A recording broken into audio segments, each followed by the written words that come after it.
ایک اور سوال جو ہمارے ظاہر بات ہے انتظار، اب انتظار کے کوئی اثرات ہمارے، جب ہم نے انتظار کرنا شروع کیا تو ہماری کوئی کیفیت بدلنی چاہیے، کوئی ہماری تبدیلی آنا چاہیے. تو میں آپ سے یہی کہوں گا کہ انسانی زندگی پر انتظار کے حوالے سے کیا اثرات مرتب ہوتے ہیں، خصوصاً تربیت کے حوالے سے کیا اثرات مرتب جی بالکل، بہت ہی ایک خوبصورت سوال ہے اس تناظر میں کہ انتظار کی ہم نے جو حقیقی معنی دیکھی. اگر ہم اس حقیقی جو معنی ہم نے کی انتظار کی اور اس پہ دقت کی جائے تو کچھ خود اس انتظار کی معنی سے ہی ایک بہت بڑا اثر جو انسان کی زندگی پر اور وہ بھی تربیتی نقطہ نگاہ سے آتا ہے، وہ یہ ہے کہ انتظار یعنی انسان جب زندگی کرتا ہے اس عالم کے اندر، مختلف مصائب کا سامنا ہوتا ہے، مشکلات کا سامنا ہوتا ہے زندگی کے اندر، تو یہ ان مصائب، مشکلات اور مصیبتوں کو تحمل کب کر سکتا ہے؟ یہ تب تحمل کر سکتا ہے جب اس کے وجود کے اندر ایک امید کی کرن ہو روشن مستقبل کی نسبت. اب ہم دیکھتے ہیں کہ وہ امید کی کرن جو اس کے وجود کے اندر ابھرتی ہے روشن مستقبل کی نسبت، وہ یہ انتظار فرج ہی ہے جو اس کے اندر اس کیفیت کو پیدا کرتا ہے. جب یہ کیفیت انسان کے اندر پیدا ہوتی ہے تو اس کا ایک نتیجہ تربیتی جو سامنے آتا ہے وہ یہ کہ انسان اپنی زندگی کو ہدف دینے لگتا ہے.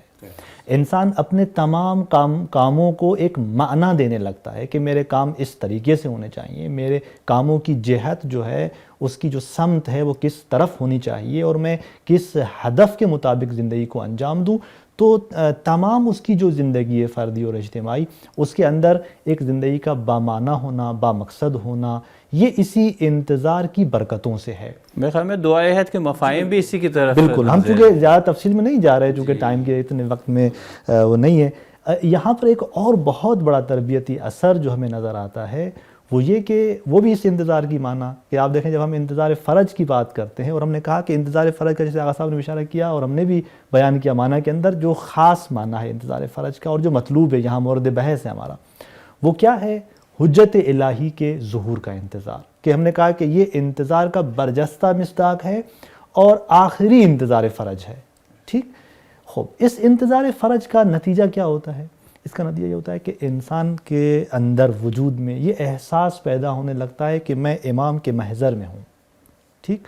اور وہ اس کے اندر یہ احساس پیدا ہوتا ہے کہ میرے جتنے اعمال ہیں، میری جتنی زندگی ہے وہ امام کے محضر میں ہے، امام کے سامنے ہے، لذا اب میں جو کام کروں گا وہ اس کے سامنے ہے، وہ مجھے دیکھ رہا ہے، ولو میں اسے نہیں دیکھ پا رہا لیکن امام میرے تمام کاموں پر ناظر ہیں. میں اس کے یعنی امام کے وجود کا احساس انسان اپنی زندگی میں کرتا ہے جب انتظار فرج کی یہ حقیقی معنی اس کے ذہن میں بیٹھ جائے. اب اس کا آپ نتیجہ دیکھیں، جب انسان اس حجت الہی کے حضور کا اپنی زندگی کے اندر احساس کرتا ہے تو یہاں سے جو برکتیں ہیں اس احساس اور تفکر کی وہ کیا ہے کہ انسان سب سے پہلا قدم جو اٹھاتا ہے وہ خود سازی کا ہے، وہ تہذیب نفس کا ہے. وہ کوشش کرنے لگتا ہے کہ ایسا کام نہ کرے جو یہ حجت الہی جس سے ناراضی ہو.